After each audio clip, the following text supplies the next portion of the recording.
A 20-year-old student was brutally assaulted near Navi Mumbai College after being attacked by another classmate and 3 others over the issue of using Marathi language on their WhatsApp group.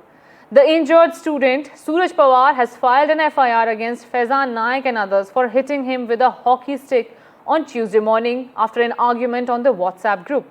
Pawar had stated in Marathi that there is a wedding in their family and so all are invited. However, Naik took objection to the wedding invitation written in Marathi, after which this escalated to a deadly assault.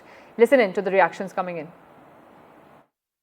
Vashi police स्टेशनमध्ये त्या संबंधाने गुन्हा दाखल आहे. Share number 406/2025. त्यामध्ये WhatsApp ग्रुपवरून चॅटिंगवर रिप्लायवरून आणि त्याच्यामध्ये कॉमेंट्सवरून 2 युकामध्ये वाद झाला. त्याच्यामध्ये जो फिर्यादी आहे त्याला हॉकी स्टिकने मारहाण करण्यात आलेली आहे. त्यासंबंधी आम्ही सविस्तर गुन्हा दाखल करून आम्ही तपास करत आहोत. यामधील आरोपीला आम्ही कायदेशीर नोटीस देण्यात आलेली आहे आणि पुढील तपास आम्ही करत आहोत.